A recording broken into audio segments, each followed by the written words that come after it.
दोस्तों, अयोध्या में 22 जनवरी को राम लल्ला की प्राण प्रतिष्ठा होगी। इससे पहले भक्तों में भगवान राम का दर्शन करने के लिए लंबी कतार लगी हुई थी। नए साल पर अयोध्या में भक्तों की उत्साह देखने को मिला है। इसकी तस्वीरें श्री राम जन्मभूमि ट्रस्ट की ओर से शेयर की गई। देश के अन्य हिस्सों की तरह उत्तर प्रदेश में भगवान राम की नगरी अयोध्या में भी पूरे उत्साह और उल्लास के साथ नव वर्ष का पहला दिन मनाया गया। नव वर्ष के पहले दिन सोमवार को अयोध्या में बड़ी संख्या में लोग भगवान रामलला के दर्शन के लिए पहुंचे। कई लोगों ने सरयू नदी में डुबकी लगाई, जबकि अन्य लोगों ने प्रतिष्ठित लता मंगेशकर चौक पर एकत्र होकर नए साल के पहले दिन का स्वागत किया। नमस्कार दोस्तों, स्वागत है आप सभी का एक बार फिर से। तो आज हम बात करेंगे अचानक अयोध्या पहुंचा सैकड़ों गिद्धों का झुंड, जटायु देख चौंकी दुनिया। इस बात में कितनी सच्चाई है? 14वीं शताब्दी में जब भारत में मुगलों का शासन हुआ तो श्री राम जन्मभूमि को नष्ट कर वहां बाबरी मस्जिद बना दी गई। 1525 में राम जन्मभूमि मंदिर को बाबर के सेनापति मीर बांकी ने ध्वस्त करवाया था। तीर्थ नगरी अयोध्या को सतयुग में वैवस्वत मनु ने बसाया था यही प्रभु श्री राम का जन्म हुआ, जिसका जिक्र वाल्मीकि की रामायण में भी है। सालों तक चले राम राज्य के बाद जब श्री राम ने जल समाधि ले ली तो अयोध्या नगरी सूनी हो गई। लेकिन अब अयोध्या में बन रहे भव्य राम मंदिर को लेकर दुनिया भर के राम भक्तों में उत्साह देखा जा रहा है। जनवरी को होने वाले राम लल्ला की प्राण प्रतिष्ठा कार्यक्रम को लेकर हर कोई अपने तरीके से खुशी मना रहा है। कोई अपने सिर पर राम मंदिर का मॉडल लेकर घूम रहा है तो कोई भंडारी लगाकर खुशी मना रहा है। अयोध्या में राम मंदिर का उद्घाटन आगामी 22 जनवरी को किया जाएगा। प्रधानमंत्री मोदी, उत्तर प्रदेश के मुख्यमंत्री योगी आदित्यनाथ और 6000 से अधिक लोगों के भव्य प्राण प्रतिष्ठा समारोह में भाग लेने की उम्मीद है। सोनिया गांधी, मल्लिकार्जुन खड़गे, नीतीश कुमार, ममता बनर्जी समेत राजनीतिक दलों के बड़े नेताओं को आमंत्रित किया गया है। वहीं फिल्मी जगत से पिता बच्चन, माधुरी दीक्षित, अनुपम खेर, अक्षय कुमार, रजनीकांत, संजय लीला भंसाली, मोहन लाल, धनुष, रणबीर कपूर, आलिया भट्ट, अजय देवगन, सनी देओल, प्रभास, यश समेत अन्य हस्तियों को भी समारोह के लिए आमंत्रित किया गया है। आज हम आपसे बात करने वाले हैं दो अहम खबरों की और दोनों जुड़ी हुई है। भगवान श्री राम की जन्मभूमि से पहले खबर है, जहां पर राम जन्मभूमि के बाद एक और आंदोलन की शुरुआत होने वाली है। वहीं दूसरी खबर है जहां भगवान श्री राम की जन्मभूमि पर पहुंचे महात्मा जटायु। आपने भी यह खबर कहीं न कहीं सुनी होगी, लेकिन आपके मन में भी जिज्ञासा होगी कि क्या यह खबर सच है या नहीं है। आज हम इसकी विस्तृत जानकारी आपको देने वाले हैं। तो चलिए शुरू करते हैं आज का वीडियो। सबसे पहले खबर पर आते हैं, जो कि आई है वृंदावन से, जहां श्री राम जन्मभूमि के सवाल पर श्री केशव प्रसाद मौर्य ने कुछ ऐसा कह दिया जिसने भारत में रह रहे मुस्लिम मौलानाओं को परेशान करके रख दिया है। दरअसल यह बात है वृंदावन की, जहां साध्वी ऋतंभरा देवी का जन्मदिन मनाया जा रहा था और साध्वी ऋतंभरा का यह 60वां जन्मदिन था।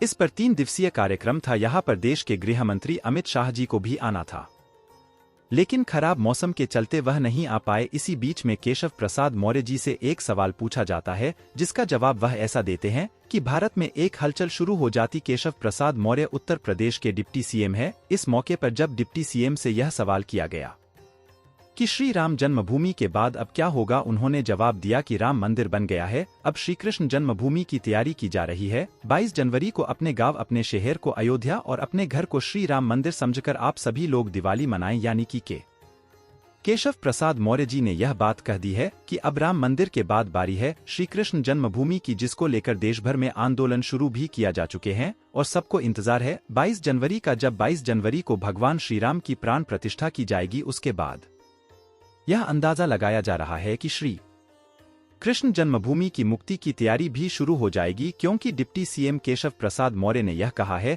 कि श्री कृष्ण मंदिर की तैयारी की जा रही है। इसका मतलब कुछ न कुछ बीजेपी में इस मुद्दे को लेकर चल जरूर रहा है और उम्मीद है कि 2024 के चुनाव में यह बात जनता के सामने रखी जाएगी। आपको क्या लगता है दोस्तों, वह भी हमें कमेंट अवश्य करें। अब दोस्तों, धरती पर मानव जीवन और प्राकृतिक के चक्र का संचालन करने के लिए पशु पक्षी और जीव जंतु की सक्रिय भागीदारी रहती है। किसी भी पशु पक्षी और जीव जंतु के विलुप्त होने के कगार पर पहुंचने से प्राकृतिक संतुलन गड़बड़ा जाता है। गिद्धों की लगातार कम हो रही संख्या के चलते इन्हें लुप्त प्रजाति के पक्षियों में शामिल किया गया है। गिद्धों को प्रकृति का सफाईकर्मी कहा जाता है। मिल्कीपुर क्षेत्र के जंगलों एवं ग्रामीण क्षेत्रों में प्रकृति के सफाई गर्मी और विलुप्त प्रजाति के पक्षी गिद्ध झुंड के रूप में दिखाई देने लगे हैं। गिद्ध मृत्यु प्राणियों के अवशेषों को खाकर पर्यावरण को स्वच्छ बनाए रखने में महत्वपूर्ण भूमिका निभाते हैं। एक तरह से मनुष्यों की सहायता करते हैं। वह कई तरह के गंभीर संक्रामक बीमारियों से मनुष्यों की सुरक्षा भी करते हैं।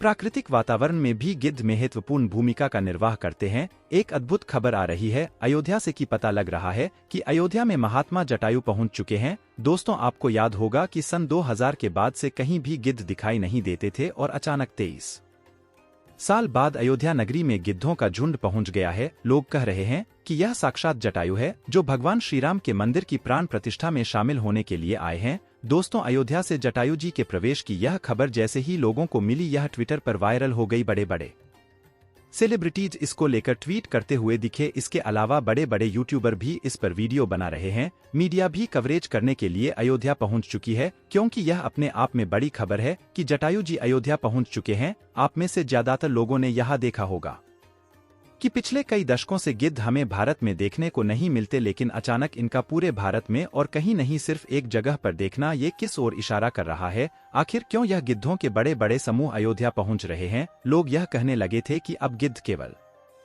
किताबों में ही देखने को मिलेंगे। ऐसे साक्षात देख पाना अपने आप में एक चमत्कार है।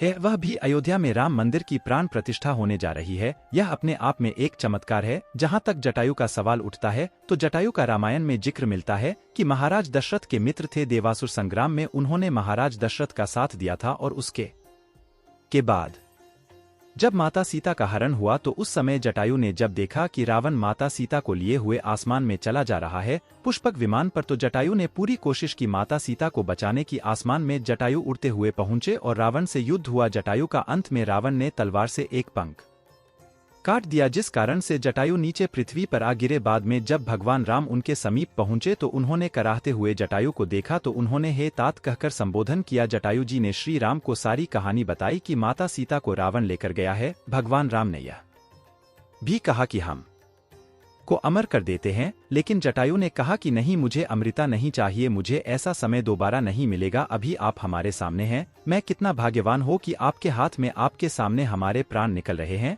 अगर अमर हो गए तो दोबारा ऐसा समय नहीं आएगा। जब जटायु ने प्राण त्यागे, भगवान राम ने अपने पिता की तरह ही उनका अंतिम संस्कार किया था। तो आज लोगों को यह आश्चर्य हो रहा है कि जो गिद्ध लुप्त हो चुके थे, यहाँ तक कि सरकारी दस्तावेजों में दर्ज किया जा चुका था कि गिद्ध एक लुप्त प्रजाति है, लेकिन अचानक से 23 साल बाद अयोध्या यहाँ में प्रकट होना आयु का यह बहुत बड़ी बात है और किसी चमत्कार से काम नहीं है।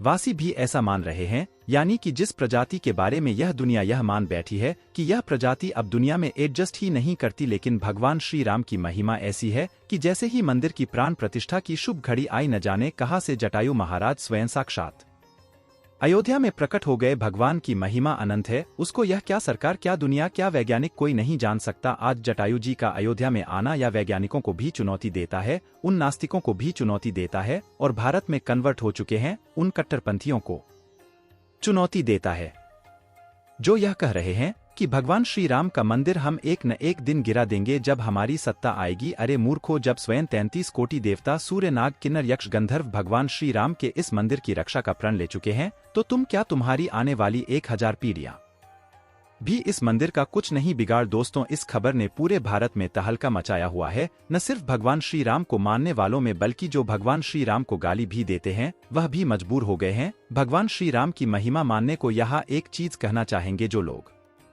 गाली देते हैं उनके ही किसी शायर ने लिखा है कि फानूस बनकर जिसकी हिफाजत हवा करें वह शर्मा, क्या मुझे जिसे रोशन खुदा करे। तो जब प्रकृति खुद आ रही है, भगवान श्री राम की प्राण प्रतिष्ठा में कुदरत के नए नए चमत्कार हो रहे हैं, ऐसे मंदिर को गिराने वालों को एक बार सोचना चाहिए कि क्या वह कभी गिरा पाएंगे। हमें तो लगता है कि बड़े से बड़े कट्टरपंथी जिस प्रकार से नष्ट हो गए, उसी प्रकार से एक दिन वह भी नष्ट हो जाएंगे। तो दोस्तों, ये थी आज की वीडियो जिसमें हमने आपको बता दो खबरें। पहले डिप्टी सीएम केशव प्रसाद मौर्य ने क्या कहा और दूसरी खबर जिसने वैज्ञानिकों, सरकार और नास्तिकों सबको हिलाकर रखा है।